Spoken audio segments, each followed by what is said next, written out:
La historia de mis exilios se inició así. Yo nací antes de la Primera Guerra Mundial en Stuttgart, es el sur de Alemania.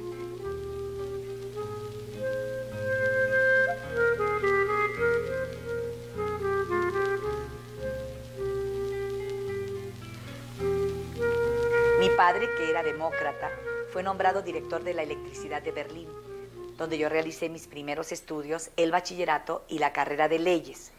Desde 1920, el antisemitismo se empezaba a manifestar y recuerdo perfectamente que mis padres judíos, hijos y nietos de judíos, para protegernos a mi hermana y a mí, nos llevaron a bautizar cuando éramos muy niñas todavía.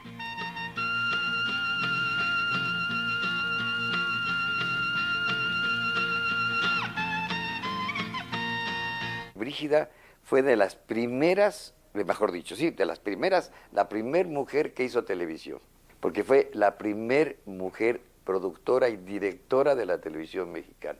Todo se le ocurría a Brígida, todo se le ocurría a Brígida, pero siempre su nivel de lo que se le ocurría estaba por encima de la mediocridad. Por ejemplo, Molière, yo creo que la única vez que se puso Molière fue con Brígida, puso todo Molière. Curtelín, lo puso todo Curtelín, o sea, buscaba autores muy importantes y que funcionaran para la televisión. Y hizo extraordinarios programas. Su búsqueda era cómo transmitir a través del poder generosísimo de ese medio el teatro. Se estrenaba en vivo, nada de... No, en vivo. Si se equivocaba uno, se equivocaba y listo, ¿no? Shakespeare, el teatro del siglo de oro español, todo lo hacía Brígida, pero no se quedaba a hacer una parodia o una chistosada y nada más que por hacer reír. No, ella buscaba siempre la cultura. Para ella lo importante era el valor que tenía el texto que estaba mandando por televisión. Ella creó centenares, no 50, no 20 teleteatros. Ella, antes de la invención de la telenovela, ella hacía teleteatros, los adaptaba, participaba en todo lo que era la coordinación, la producción y quizás hasta los llegó a actuar. Los teleteatros que dirigía Brígida Alexander se tenían que ensayar para aprenderse de memoria.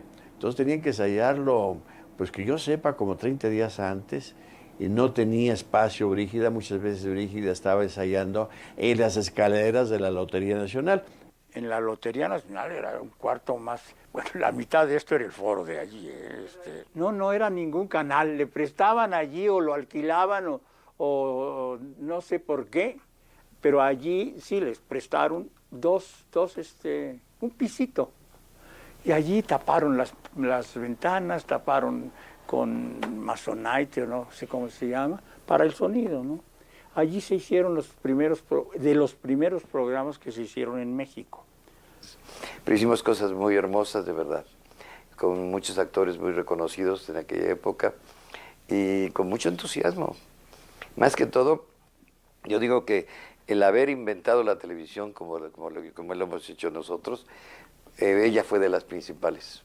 Cuando hicimos Ángeles de la Calle, por ejemplo, hacíamos nuestras locaciones, eran en la puerta, en la calle del Bucareli, exactamente Bucareli y Reforma, ahí eran nuestras locaciones. Sacábamos un cable largo, hasta la calle, y allí hacíamos nuestras escenas en la calle. Lo dijo Antulio, Teatro del Buen Humor, La Cocina de Don Luis, zarzuelas y opereta. Es el churro que castiga, el porfirio larga suela, porque no hay una chicuela que no quiera ser amiga de un ser. Brígida era una hiperactiva, igual que Susana. No podía estar quieta. Pero en sus programas Brígida elegía. Brígida era la dueña del pastel. Ella contrataba a los actores, ella contrataba al guionista o ella escribía el guión. En este país machista, definitivamente, tenía ya muchos problemas con los ingenieros y con todo el mundo, porque no les gusta mucho a los mexicanos que se les mande, mucho menos una mujer. Creo que de los graves problemas que tuvo Brígida fue ese. Cuando era joven le hicieron un montón de injusticias, entre ellas correrla del Canal 11. También igual pasó con el Canal 4 y que la corrieron y que se dejó sacar. Pero claro, era mujer, era extranjera y era judía, tenía todo en contra. Y un carácter difícil, yo no estoy diciendo que no.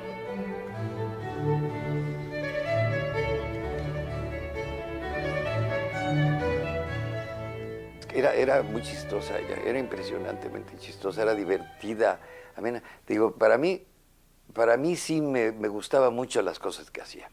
Nosotros nos sorprendimos porque mi mamá era difícil, no era fácil, era un ser francamente difícil. Bueno, nosotros ya como que la conocíamos, ¿no? Tenía fama de una mujer terca, muy preparada, muy conocedora, muy enamorada de su oficio, pero siguió siendo terca con todas esas virtudes, ¿no? Y yo no estoy de acuerdo con eso. ¡Con eso! ¡Eso! Esto, todo. Yo no estoy de acuerdo con eso. Y ahí empezaba la discusión. Yo salí de Alemania exactamente el día del incendio del Reichstag, el 28 de febrero de 1933. Esa mañana habíamos salido mi novio y yo a esquiar a Austria. Y yo llamé por teléfono a mi casa de Berlín para enterarme de lo que sucedía. Me contestó la sirvienta diciéndome que mi padre estaba en la cárcel, que la situación era muy grave y que mis padres decían que no volviera a Berlín, que me fuera a Suiza y buscara a la que había sido mi institutriz en francés, Elsie. Y así, vestida de traje para esquiar, sin ropa, sin nada más que lo que traía puesto, me separé de mi amigo, me fui a Suiza y es así como abruptamente se inició mi exilio.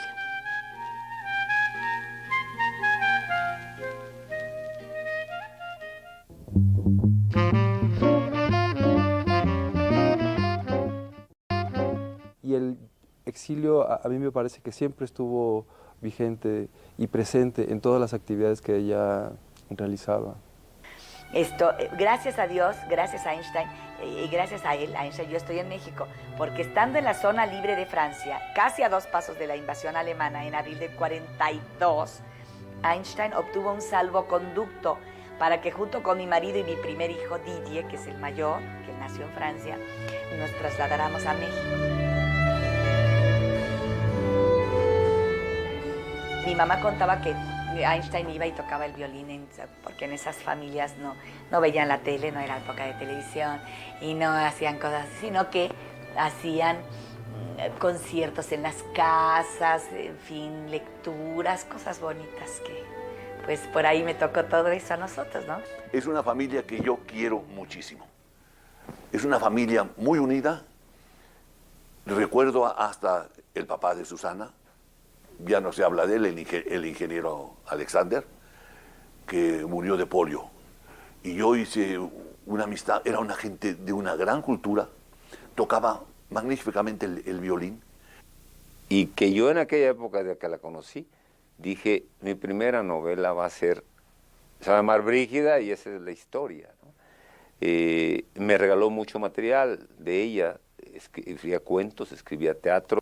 También a Elena Poniatowska, como dice aquí, que ella es la que prologa el libro de mi mamá, el breve episodio de la vida de una mujer gorda. Dice Elena Poniatowska, Brígida Alexander fue criadora de puercos. Empezó con 2 y llegó a tener 56 color lila con manchitas verdosas. Pero es increíble el número de epidemias que amenazan a la raza porcina. Fracasó y se convirtió en comerciante de sedas italianas. Mesera y maestra en inglés y de historia de Francia son otros de sus oficios. Representante de cremas de belleza y de perfumes que vendía de puerta en puerta llevando a sus gemelos, Roberto y Susana, de la mano. Era muy empeñosa y al mismo tiempo es un ejemplo de cómo una mujer puede trabajar de joven, emigrante, en los años 40 y 50, cuando México era otro.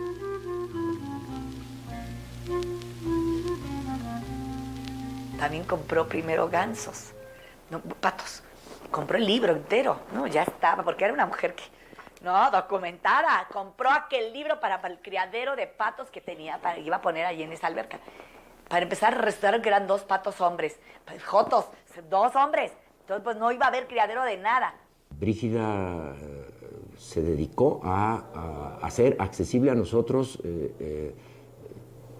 toda la vanguardia de la posguerra francesa, inglesa, desde luego de la Europa central, fundamentalmente alemana, austríaca, pero hasta húngara, en una constante provocación que implicaba este ejercicio de traducción. Yo la conocí, era 25 años cuando yo ingresé al teatro, y no por razones teatrales, sino porque ella luchaba por muchas causas sociales, entre ellas Amnistía Internacional. Y yo como abogado, que todo el mundo me reconocía así, pues me invitaba a estar en reuniones o colaborar.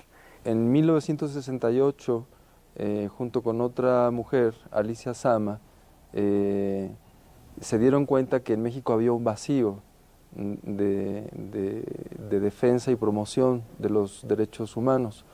Y de esta forma ellas fundaron la sección mexicana de Amnistía Internacional. Una persona apasionada por la justicia, una persona apasionada por la democracia, una persona apasionada por la dignidad de lo humano.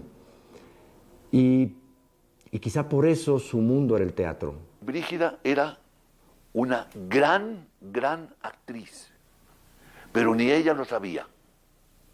Entonces, un día la contrataron, un director, Charles Runner, la contrató para hacer 6 personajes en busca de autor y le dio el personaje de la madre a ella. Yo dije, ¿cómo con ese acento tan marcado que tiene Brígida? Fui a verla. Tenía un momento, tenía una escena, un fin de acto, que me hizo llorar y gritarle bravo cuando cayó el telón. Porque la mujer era de una sinceridad, de una fuerza, de una energía en todo lo que hacía, maravillosa. Brigitte Châtel. Sí, Brigitte Châtel. Y a México llega y también todavía hay programas con Brigitte Châtel. Cuando actuó con Charles Runner, cuando actuó con el profesor Moreau, con todos ellos está Brigitte Châtel. Y después que cambia, hace el cambio ya cuando es productora de televisión, entonces Brígida Alexander.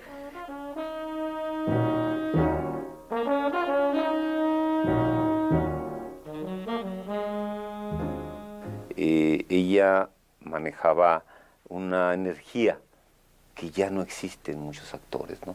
Me acuerdo un día, estoy dirigiéndola, le digo, tenía 70 años para entonces. Entonces, le digo, bueno, entras, gorda. Le digo, ¿por qué estás caminando como viejita así? ¿Por qué, gorda?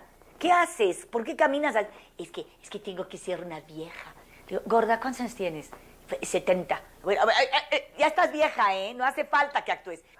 Y recuerdo especialmente el caso Dreyfus en el Teatro Reforma, dirigida por Bichir. Pero luego tuvo la gran fortuna de encontrarse con Luis de Tavira. Y ahí sí la mancuerna fue maravillosa, porque hicieron juntos muchísimas obras. Es inolvidable, Nadie sabe nada, la última imagen, cuando es anciana, que es ella, se queda dormida frente a un televisor. Ella salía en una obra de teatro que dirigía Marusha Vilalta en la Orientación, pero no me acuerdo de la obra. Debe haber sido una obra de Marusha, vaya uno a saber. Después la vi en María Santísima, no como mujer, sino como obispo de Zacatecas de la época de la colonia, cargada en 4 andas. Otro de sus grandes personajes. Luego en la UNAM, Jubileo, de José Ramón Enríquez, una obra muy difícil, donde ella hacía un papel extraordinario.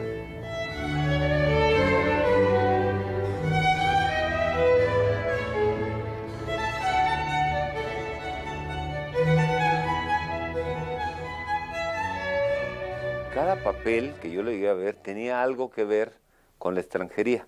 Por ejemplo, con La buena madre judía, pues le quedaba maravilloso. Con el caso de Dreyfus, pues un testigo que va a declarar en el caso, pues tendría que ser judío y le quedaba muy bien. Luis de Tavira supo sacarle jugo a ese acento, y entonces los personajes que hizo con Luis de Tavira, por supuesto, no era la protagonista de las obras, eran siempre personajes simbólicos. Y de pronto un día se presenta en mis oficinas de la universidad. Yo estaba coordinando el teatro universitario. Se presentó Brígida Alexander con un libreto de una obra que me dijo que era una obra para mí. Y leyendo el texto, pues también me encontré otra cosa, que era el gran anzuelo de Brígida. Ahí estaba un personaje que solo Brígida Alexander podía hacer, ¿no? Con lo cual ella se incluía en el proyecto y me llamaba a una comunión que comenzó entonces entrañablemente y que no habría de terminar hasta que tuviéramos que enfrentar el rudo momento de la despedida en nuestra aventura. La compañía de Tavira, yo veo muchos actores que son de Tavira. Esa sí sé porque estábamos nosotras, con Nancy Cárdenas, que en paz descanse, Blanca Sánchez y una servidora, y La Gorda. Aquí ahí está una lectura de Sarcófagos, que fue una obra muy importante que leyeron aquí en el Foro Shakespeare, y desafortunadamente no pudieron montar porque eran de muchos actores y pudieron nada más hacer esta lectura. Aquí está con Montoro, Los Últimos se llamaba, es una obra, creo que es de Gorky.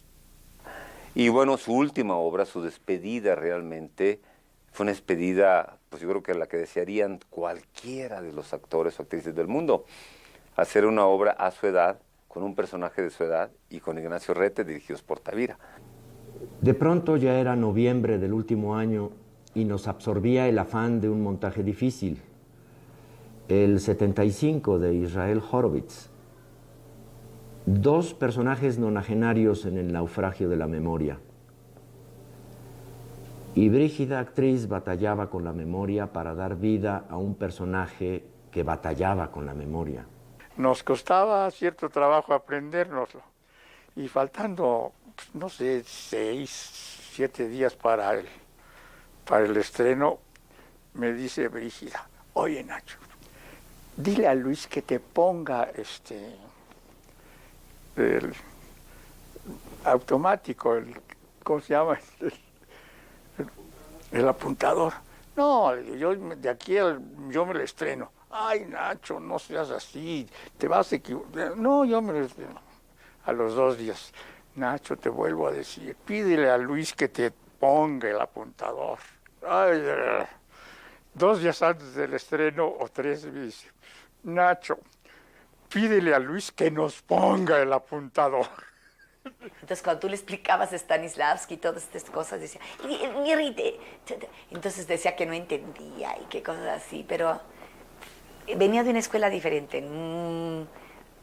Siempre estaba preocupada por las líneas. Y luego ya no nos importaba olvidarnos de textos o cambiar frases o una palabra. No, nos venía guango. Y luego contó que la primera vez que actuó se le olvidó el papel. Pero sin embargo la crítica creyeron que así era, porque ella toda dramática, no sé, y que de todos los tonos del no sé lo que sigue. Pero y así salió. No, la crítica dijo que esas entonaciones que ella dio a esos no sé, claro, nunca se dieron cuenta que lo que no sabía eran las líneas, pero bueno. Así que Brígida es una mujer gigante físicamente y gigante como ser humano. Cuando yo veía a mi mamá en escena, lo que me impactaba era su personalidad. Su personalidad, porque dentro de ella es como si ella solita, caminando, vieras toda una generación, todavía el siglo pasado, todavía una historia de gente que todavía creía en la gente, que no hablaba, que hablaba de ideas, que hablaba de ideales, que hablaba de, que creía en el ser humano, que todavía creía, es decir, antes de las 2 primeras guerras mundiales. Y esa mujer arriba del escenario te contaba eso.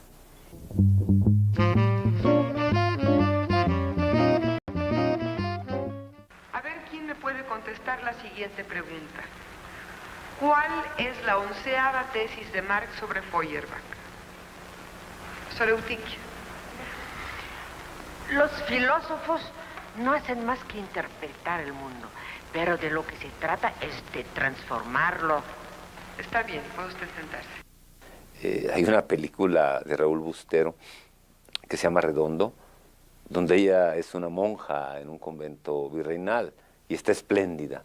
Una película hecha en las peores condiciones posibles, económicas y de dificultades materiales, y sin embargo ella estuvo ahí toda la semana de rodación al lado de los jóvenes, como la primera.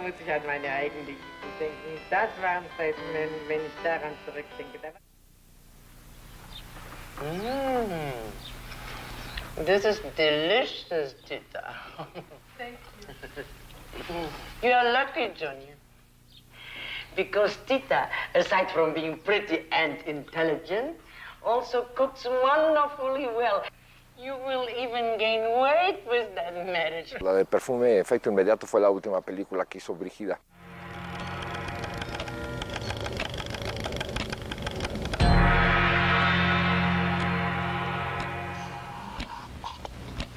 Mira, me acuerdo mucho de la sonrisa que tenía Brígida cuando iba bajando la escalera en la casa donde estábamos filmando la película de Perfume Efecto Inmediato. Venía con unas pantuflas rotas, con unas medias que se le bajaban, con un delantal de plástico con una flor, ¿no? Un plumero en la mano grandote y un gorrito tejido de muchos colores. El cine y la televisión desperdiciaron a nuestra pionera de la televisión mexicana. Pues la única mujer que existió en ese tiempo como directora, como productora. Sí, de muy buena fuente que Brígida hizo cosas muy importantes en Canal 11, que también le tenían que hacer un reconocimiento. Entonces son de los pioneros los que verdaderamente hicimos la televisión, los que inventamos la televisión, los que hicimos actores, actrices, camarógrafos, floor managers, fuimos nosotros. A pesar de todas sus locuras y sus gritos y todo, siempre fue una gente como propositivo, ¿me entiendes? Siempre quería hacer algo mejor, siempre su afán era mejorarnos, etcétera, etcétera. Nos gritaba, decía, no, son unos estúpidos, quién sabe qué, porque me judía alemana, imagínate. Para mí, una gran productora, una gran imaginación y era el movimiento continuo. No estaba quieta nunca. O escribía, o leía, o producía, o dirigía. Brígida es una artista profundamente moderna y solo comprensible en el entusiasmo de la modernidad, que en aquel entonces suponía encontrarse con la prodigiosa herramienta que podía ser la televisión. Y me da mucha pena que nunca le hayan hecho un reconocimiento a Brígida como se lo merece, ¿verdad? Y como persona vertical, ética y sobre todo con amor a la vida. Ella sacaba a sus hijos, a sus niños, los domingos a pasear y decía, miren el sol, ahí está el sol, bébanse el sol.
Ingen Kuiper sie getrieben, bin ich auf der Welt geglitten, Glück lach und Elend wie ein Stein.